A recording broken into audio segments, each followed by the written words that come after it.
Guys, welcome back to my YouTube channel. और आज का हमारा टॉपिक रहेगा पढ़ाई का वेस्टर्न ब्लॉट। यहाँ पे हम देखेंगे वेस्टर्न ब्लॉट क्या होता है, उसका डिटेल्ड एक्सप्लेनेशन प्रोटोकॉल के साथ। चलिए आगे बढ़ते हैं। तो जब भी हम किसी एक्सपेरिमेंट करते हैं तो हमें एक सिंगल प्रोटीन के बारे में अगर जानना होता है तो हमारा सबसे बड़ा चैलेंज क्या रहता है?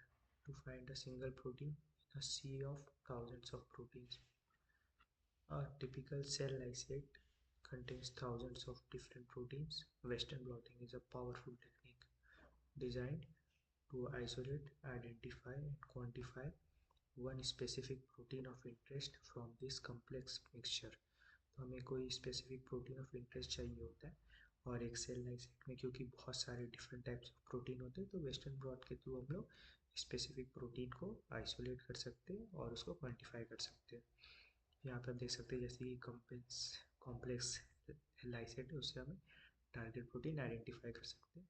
और वेस्टर्न ब्लॉट का बेसिक प्रिंसिपल जो क्या होता है, उसमें हम प्रोटीन्स को सेपरेट करते हैं। प्रोटीन्स सेपरेट होते हैं साइज के बेसिस पे, और उसके बाद proteins are then moved to a solid membrane. The membrane transfer होता है जिसको हम लोग ब्लॉट बोलते हैं, ब्लॉट पे। और फिर उसके बाद डिटेक्शन होता है which is done by specific antibodies which binds to target protein making it visible. आगे बढ़ते। सो वेस्टर्न ब्लॉट जो वर्कफ्लो है वो हमारा क्या रहता है स्टेप बाय स्टेप। सबसे पहले हम सैम्पल प्रिपरेशन करते हैं जिसमें कि प्रोटीन एक्सट्रैक्शन और डीनेचरेशन होता है। उसके बाद HDS पेज होता है जो कि है sodium dodecyl sulphate polyacrylamide gel electrophoresis, which is a type of gel electrophoresis to separate the proteins on the basis of size. Then there is electrode transfer, where we transfer the blotting proteins onto a membrane, which is known as blot paper. And then there is immuno detection, where we use primary and secondary antibodies, and for which attaches to our protein, and then it gives a signal which we can image on a system. Now we will walk through each of these critical stages to understand the both the how and the why. So first of all we do preparing and separating the proteins. तो सबसे पहले हमें protein को prepare करना होता है और separate करना होता है। तो सैम्पल प्रिपरेशन के लिए हम क्या करते हैं, सबसे पहले हमारा ऑब्जेक्टिव होता है टू लाइज द सेल्स, मतलब सेल को ब्रेक करना, प्रोटीन्स को डीनेचर करना, and apply uniform negative charge, मतलब प्रोटीन पे यूनिफॉर्म नेगेटिव चार्ज अप्लाइड करना, ताकि जो प्रोटीन्स है वो अपने सोलली सिर्फ और सिर्फ अपने साइज के बेसिस पे सेपरेट हो। तो इसके लिए हम लोग लाइसिस बफर यूज़ करते हैं विच ओपन्स द सेल्स और tissues to release the proteins, जो सेल लाइसिस लाता है। And then we use heat which is at 95 to 100 degree Celsius and reducing agents like BME and DDT। तो ये heat और reducing agents मिलकर क्या करते हैं, जो हाइड्रोजन बॉन्ड्स होते हैं उनको डिसरप्ट कर देते हैं और डाइसल्फाइड बॉन्ड्स को डिसरप्ट कर देते हैं। एंड इससे क्या होता है, जो हमारा प्रोटीन्स होता है वो अनफोल्ड हो जाता है और वो लीनियर चेन्स में तब्दील हो जाता है। मतलब प्रोटीन्स के बीच में डाइसल्फाइड बॉन्ड्स आप जानते होंगे होता है, तो वो सारे ब्रेक हो जाते हैं। और जो हमारा HDS होता है, जो कि ये सोडियम डोडिसाइल सल्फेट, ये क्या करता है, ये कोट कर देता है प्रोटीन्स को और उनका जो खुद का चार्ज होता है उसको न्यूट्रलाइज कर देता है। एंड सारे ही प्रोटीन में uniform negative charge to mass ratio लगा देता है। Then there is HDS page, which is polyacrylamide gel electrophoresis. In the HDS page objective is to separate the linearized proteins by their molecular weight. तो HDS page में क्या होता है, क्योंकि हमारा प्रोटीन्स को जैसे कि पहले हुआ था यूनिफॉर्म नेगेटिव चार्ज आ जाता है, तो जो पेज होता है उसमें सारे हम लीनियराइज प्रोटीन्स को उनके मॉलिकुलर वेट के बेसिस पे सेपरेट कर सकते हैं। तो इसका मैकेनिज्म क्या है, an electric current pulls the negatively charged proteins through a polyacrylamide gel. The gel acts as a molecular sieve. sieve मतलब क्या होता है, छन्नी होती है। तो ये जो हमारा ये मान लीजिए पॉलीएक्राइलामाइड जेल है पूरा, ये जो दिख रहा है आपको रेक्टेंगल टाइप का, और इसमें बहुत सारे छोटे छोटे पोर्स होते हैं and they act as a sieve, and and the smaller proteins migrate faster and further down the gel. A ladder of proteins with known molecular weight is run in a separate lane for size comparison. तो यहाँ पे जो आप protein ladder देख सकते हैं, यहाँ लिखा हुआ है, ये हमारा फर्स्ट लेन है जिसमें डिफरेंट डिफरेंट साइज के प्रोटीन्स इनपुट है जो नोन है हमें, और इसका जो लैडर है इसका साइज चार्ट भी आता है, और यहाँ पे उस हिसाब से दिया हुआ है कि यहाँ पे अगर सबसे आगे जो प्रोटीन होगा, क्योंकि सीव है, पोर्स छोटे छोटे हैं, तो सबसे जो छोटा प्रोटीन होगा सबसे आगे होगा जाएगा इलेक्ट्रिक फील्ड जब लगेगा तो फिर क्या होता है, जो स्मॉल प्रोटीन होता है वो सबसे आगे माइग्रेट कर जाते हैं विथ टाइम, और जो लार्ज प्रोटीन होता है वो पीछे रह जाता है। तो यहाँ पे इस हिसाब से अगर आप देखिए वीडियो को पॉज करके, यहाँ पे जो प्रोटीन है ये अराउंड 10 किलो डाल्टन का है, और यहाँ पे आप देख सकते हैं प्रोटीन जो है करीब 75 से 100 किलो डाल्टन के बीच के साइज का है, और अराउंड 80 किलो डाल्टन का है। चलिए आगे बढ़ते हैं। So now transferring proteins from gel to membrane. So अब थर्ड स्टेप क्या होता है, हमारा जो प्रोटीन सेपरेट हो चुका है, अब हमें प्रोटीन को जेल से मेम्ब्रेन पे शिफ्ट करना होता है ताकि हम उस पर फिर एंटीबॉडी बाइंडिंग कर सकें फॉर विजुअलाइजेशन। तो ये ऑब्जेक्टिव होता है। So the objective is to move the separated protein from the fragile gel onto a more stable solid support membrane, typically nitrocellulose और PVDF। तो ये दो मेम्ब्रेन्स मोस्टली यूज़ होते हैं, इनमें से मैंने जो यूज़ किया वो PVDF मेम्ब्रेन था, which makes them accessible for antibody detection. So mechanism is electroblotting. The process is known as electroblotting, and in this we have our cathode, anode, और हमारा ऊपर में होता है, ये हम एक सैंडविच बनाते हैं जिसमें हमारे ऊपर में रहता है कैथोड, नीचे में रहता है एनोड, और यहाँ से इलेक्ट्रिक फील्ड पास होता है, और बीच में फिल्टर पेपर होते हैं, उसके बाद हमारा जेल होता है जिसमें हमारी प्रोटीन बैंड्स होती है, और फिर ये बीच में हमारा PVDF या फिर नाइट्रोसेलुलोज मेम्ब्रेन होता है। और जब हम इलेक्ट्रिक फील्ड अप्लाई करते हैं तो जेल से जो प्रोटीन है वो हमारा मेम्ब्रेन में ट्रांसफ़र हो जाता है। And as you can see, a sandwich is created with the gel placed against the membrane, flanked by filter paper, and electric field drives the negatively charged proteins out of the gel and onto the membrane where they bind tightly. So the key considerations जो हमें याद रखनी चाहिए वो है method. The most common methods for this electroblotting are wet transfer and semi-dry transfer. Wet transfer is often more efficient but takes longer, while semi-dry is faster. Then the membranes, PVDF membranes have highly mechanical strength and binding capacity, but they must be pre-wetted with methanol to be activated. Nitrocellulose is also commonly used. तो जो PVDF membrane होता है उसे हमने पहले methanol में wait करके activate किया जाता है, तब उनकी बाइंडिंग कैपेसिटी और मैकेनिकल स्ट्रेंथ बढ़ जाता है। So next is pin Poynting the target with immuno detection. हमें टारगेट प्रोटीन तो मिल गया, बट टारगेट प्रोटीन के साथ और भी तो प्रोटीन हमारे सेपरेट हुए हैं ना, तो अब हमें जो टारगेट प्रोटीन है वो कौन सा है, क्या है, उसके बारे में अगर हमें जानना है, विजुअलाइज करना है, तो उसके लिए हम लोग ये इम्यूनो डिटेक्शन करते हैं जिसमें ब्लॉकिंग है, एंटीबॉडी प्रोबिंग होता है, प्रोबिंग अटैचिंग। सो इसमें भी दो स्टेप्स में होता है, दो पार्ट्स में होता है। सबसे पहले पार्ट 1 होता है जो होता है blocking. The objective of blocking is to prevent non specific binding of antibodies to the membrane itself which could cause high background signal. तो अगर हम नॉर्मली टारगेट प्रोटीन पे डायरेक्ट एंटीबॉडीज ऐड कर देंगे तो एंटीबॉडीज तो यहाँ पे भी बाइंड कर सकता है, यहाँ पे भी बाइंड कर सकता है, तो नॉन स्पेसिफिक बाइंडिंग हो सकती है, बट एंटीबॉडी से तो हमें स्पेसिफिक बाइंडिंग चाहिए। तो जो हमारा टारगेट प्रोटीन हमारा PVDF या नाइट्रोसेल्युलोज मेम्ब्रेन है, इसमें हमारा टारगेट प्रोटीन जो वो अटैच्ड है, तो फिर अब हम इसमें डालते हैं ब्लॉकिंग बफर जो होता है, वो होता है inert blocking proteins like non fat dry milk और बोवाइन सीरम एल्बम। ये जो प्रोटीन्स है ये जो अनबाउंड एरिया है उनमें जाके बाइंड कर जाते हैं ताकि नॉन स्पेसिफिक बाउंडिंग ना हो। So the mechanism is incubated in a solution.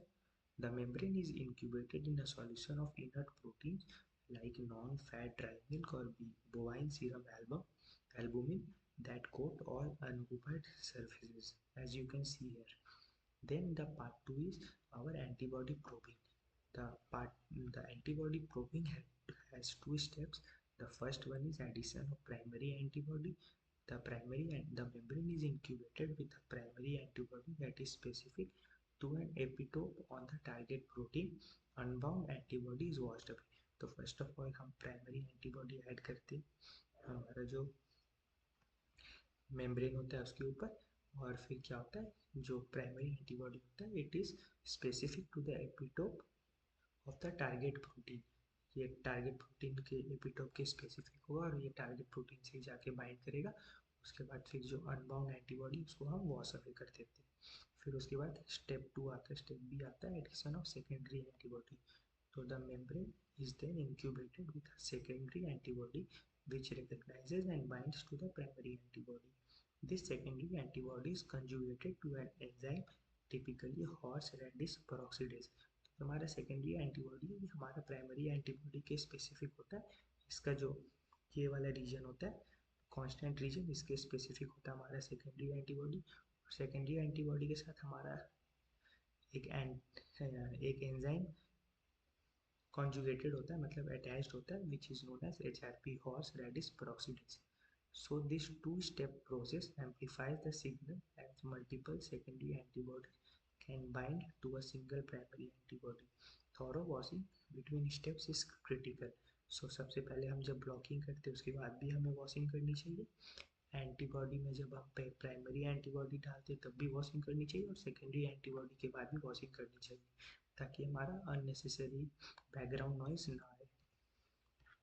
So that there is a pro tip choosing your blocking agent, milk versus BSA। तो हम लोग, आपके मन में कॉमन क्वेश्चन आता होगा कि हम लोग BSA यूज़ करें, बोवाइन सेरम एल्बुमिन यूज़ करें, या फिर non fat dry milk use करें ब्लॉकिंग के लिए। तो सबसे पहले इसके पीछे का साइंस क्या है वो हम जानते हैं।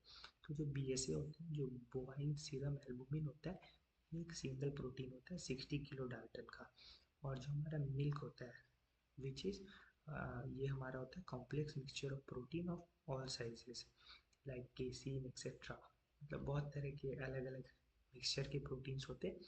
तो हम विजुअली एविडेंस में देख सकते हैं, ये मैंने किया था जिसमें एक है ब्लॉक इन BSA, मतलब एक को मैंने BSA में ब्लॉकिंग किया था अपना प्रोटीन, जब मैं प्यूरिफाई करके डिटेक्ट करना चाहता था। तो यहाँ पे हम देखते हैं कि बहुत ज़्यादा बैकग्राउंड नॉइज आता है जब हम लोग BSA में करते हैं, क्योंकि इसमें सिंगल प्रोटीन है। बट हम जब मिक्सचर ऑफ प्रोटीन्स में करते हैं, जो कि मिल्क है 5% मिल्क यूज़ करते हैं, तो फिर यहाँ देखा जाता है कि हमें शार्प फॉस्फोलिपिड सिग्नल मिलता है, मतलब प्रोटीन का जो सिग्नल है वो शार्प मिलता है। और क्योंकि बहुत मिक्सचर ऑफ प्रोटीन्स था तो बैकग्राउंड जो है वो हमें क्लीन मिलता है। सो जो रिकमेंडेड है सेल सिग्नलिंग टेक्नोलॉजी में, we use 5% non fat dry milk in TBST made fresh daily. तो it should be made fresh daily because sometimes इसमें माइक्रोबियल ग्रोथ हो जाता है। So milk's diverse protein mixture provides a better chance of blocking more non-specific sites, reducing background binding. So myth debunked. Some papers discourage milk for detecting phosphorylated proteins due to potential phosphatase activity.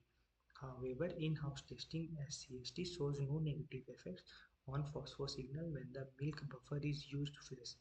So हम लोग जब fresh buffer use करते हैं तब कोई भी negative effect नहीं आता है। और प्रॉब्लम तभी आता है when the buffer is old, like उसमें कोई भी ग्रोथ आ जाता है इसीलिए। बट हम इसको जो प्रोलॉन्ग्ड 5% मिल्क है इसको हम लोग -20 डिग्री में भी रख सकते हैं, तो ये लॉन्ग टर्म के लिए 1 वीक से 10 डेज तक हम लोग यूज़ कर सकते हैं। Moving on to the next, जो हमारा स्टेप 5 है, स्टेज 5 है हम बोल सकते हैं। अभी तक हमने सैम्पल प्रिपरेशन देख लिया, HTS पेज देख लिया, इलेक्ट्रो ट्रांसफ़र कर लिया, और हमने एंटीबॉडी इम्यूनो डिटेक्शन मतलब प्राइमरी और सेकेंडरी बॉडी ऐड कर दिया। तो फिर अब हमें क्या करना है, सिग्नल डिटेक्ट करना है।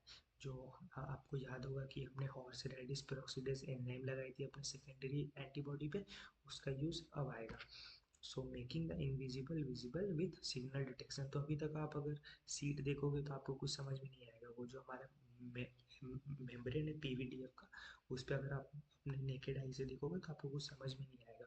सो to generate a detectable signal precisely where the HRP conjugated secondary antibody is bound, we use chemiluminescence for the signal detection. The mechanism is known as chemiluminescence. what we do in this is that the membrane is incubated with a chemiluminescent substrate. So what is a chemiluminescent substrate? It is a substrate which uh, which converts into a product and gives away chemiluminescence. So the HRP enzyme, which is the horseradish peroxidase enzyme on the secondary antibody, catalyzes a reaction with the substrate, which causes it to convert to product, and it emits light. This light is captured. This light is captured using a digital gel imager. जो jail imager होता है, we can capture the light on that. The intensity is directly proportional to the amount of protein. So if there is more protein, target protein, then there will be more binding of primary antibody. In turn, more secondary antibody conjugated with HRP enzyme will be bound, and more substrate will be converted to more product, which will emit more light. So intensity of the light is directly proportional to the amount of protein. The result we can see here, the pre-stained protein ladder visible on the membrane allows for molecular weight estimation. तो हम the pre stand ladder, जो पहले से stand ladder होता है, वो हम add करते, उससे उसके हेल्प से, ये लैडर के हेल्प से हम लोग डिटरमाइन कर सकते कि हमारा प्रोटीन का एस्टिमेटेड मॉलिक्यूलर वेट क्या होगा. सो बियॉन्ड डिटेक्शन, हम लोग मतलब डिटेक्शन तो कर लिए, बट हमें क्वान्टिटेटिव एनालिसिस करना है, नॉर्मलाइज वगैरह करना है कि हमारा रिजल्ट सही है कि नहीं. तो और बार बार रिप्रोड्यूसिबिलिटी है कि नहीं हमारे उसमें, रिप्रोड्यूसिबिलिटी और रिलायबिलिटी चेक करना है. तो उसके लिए हमारा जो सबसे बड़ा चैलेंज होता है वो होता है कि हम simply comparing the intensity of bands between lanes is unreliable. Minor variations in sample loading and transfer efficiency can lead to inaccurate conclusions. So the question is, does lane B really have more protein, or here we have two lanes, you can see. So the question arises definitely that does lane B really have more protein, or was it just loaded or transport more efficiently? So it was due to handling, or it already had more protein.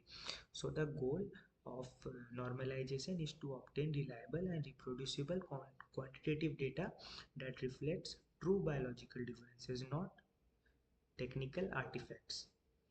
So the solution is normalization, which I already told, which is a critical calculation that corrects for this variability.